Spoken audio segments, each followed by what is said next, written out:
जीवन ज्योति केंद्र पूर्णिया पूज्य आचार्य श्री धर्म स्वरूप साहब के आश्रम में गया। होली का उत्सव था उस समय, तो उन्होंने जलेबी मंगाया और दूध मंगाया। तो मैंने उसे प्रेम से खाया, आराम से खाया।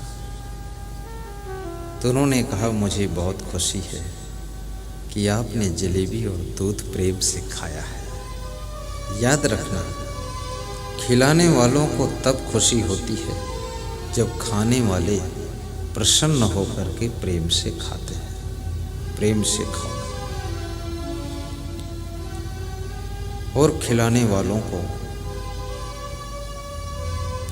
कभी कभी दो शब्द बोल करके उनको भी धन्यवाद दो कि आपने बहुत मेहनत किया है।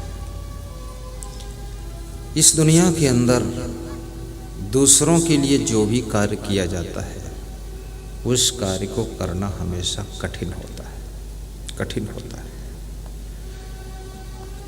और दूसरों के लिए कार्य तभी मनुष्य कर पाता है जब उसके भीतर बहुत प्रेम भरा होता है, बहुत प्रेम भरा होता है। जैसे अभी ये समागम हो रहा है, श्री साईं बाबा चैरिटेबल ट्रस्ट संस्थान की ओर से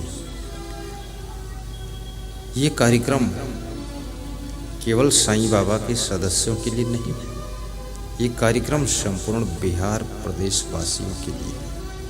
ये कार्यक्रम पटना राजधानी वालों के लिए, ये कार्यक्रम पूरे विश्व के लिए है, पूरे हिंदुस्तान के लिए है।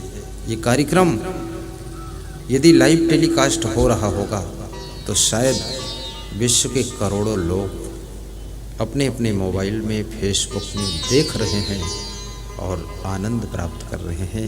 ये स्वार्थ का कार्यक्रम नहीं है, ये परमार्थ का कार्यक्रम है। जिंदगी जीने की कला सिखाने वाला कार्यक्रम है। ये कार्यक्रम करने वालों को व्यासगा जी बहुत धन्यवाद देती है, धन्यवाद देती है। पैसा बहुत से लोगों के पास में होता है, लेकिन सत्संग के लिए पैसा खर्च करने का मन नहीं होता है। कोई चोर चुरा ले तो सह लेंगे, सत्संग के लिए खर्च हो जाए तो बहुत दुखी हो जाते हैं। बेटा दारू पी के लाखों रुपए बर्बाद कर दे, रो लेंगे और सह लेंगे, लेकिन सत्संग के नाम पर उनसे जब तुम पैसे लेने जाओ, चंदा लेने, तो कहते हैं कि इस साल तो कोरोना के कारण हमारे पास कुछ है नहीं। कोरोना को लेकर रोना रो देते हैं और धेला भर देते नहीं। कोरोना क्या करेगा? कोई ना कोई महामारी, कोई ना कोई बीमारी, कोई ना कोई समस्या देश विदेश में तो हमेशा ही रहती है। मैं धन्यवाद देता हूँ सत्संगी भाइयों बहनों को, बड़ी श्रद्धा से आते हैं और गुरु जी की सेवा के लिए फल फूल, मीठा, फ्रूट, ड्राई फ्रूट, फूल माला सब लाते हैं, दक्षिणा भी लाते हैं।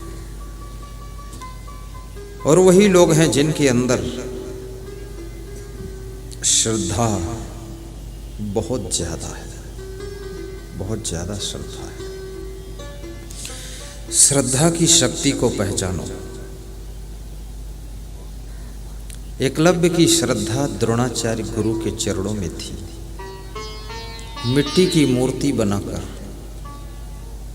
उस मूर्ति को द्रोणाचार्य मानकर आंतरिक श्रद्धा की शक्ति के प्रभाव से धनुष विद्या सीखा था। और धनुष विद्या में इतनी प्रवीणता हासिल किया था कि अर्जुन भी एकलव्य के सामने छोटा हो गया था। अर्जुन के प्रति विशेष प्रेम था द्रोणाचार्य गुरु का। गुरु द्रोण चाहते थे मेरा अर्जुन शिष्य धनुष विद्या में प्रथम स्थान पर रहे, लेकिन एकलव्य प्रथम स्थान पर आ गया। द्रोणाचार्य ने स्वयं अर्जुन को धनुष विद्या सिखाई लेकिन एकलव्य को द्रोणाचार्य की मूर्ति ने सिखाया। और एकलव्य कोई मूर्तिकार नहीं था, मिट्टी की मूर्ति बनाया था और टेढ़ी मेढ़ी ज्यों तो बना लिया, मान लिया यही द्रोणाचार्य। वो कहाँ ठीक बना पाएगा। मुझसे कोई कहे साईं बाबा की मूर्ति बना दो तो मैं तो ऐसे टेढ़ी मेढ़ी बनाऊंगा, आता नहीं, कोई मूर्ति का कलाकार नहीं। तुम भी टेढ़ी मेढ़ी बनाओगे, लेकिन भाव यही होगा कि ये साईं बाबा है, भाव होगा। इसलिए कई साईं मंदिरों में देखो अलग अलग रूप रंग की मूर्तियां हैं, लेकिन सब भक्तों का भाव है कि साईं बाबा है। और श्रद्धा से आकर के सब दर्शन करते हैं, सर झुकाते हैं। और यहाँ का साईं बाबा का मंदिर जिन्होंने बनाया, डिसीजन लिया, निर्माण किया, उस कमेटी को मैं बहुत आशीर्वाद देता हूँ। बहुत अच्छी जगह आपने चुना। आजकल का आदमी बिजी बहुत है, मंजन ब्रश तो टाइम पर करता नहीं, स्नान तो टाइम पर करता नहीं है, बाबा का दर्शन क्या करेगा। तो चौराहे के पास में बाबा को विराजित कराया ताकि लोग सहज रूप से फट से दर्शन कर लें और झट से अपने काम में चले जाएं। ये सेटिंग बहुत अच्छी है, सहज उपलब्ध है।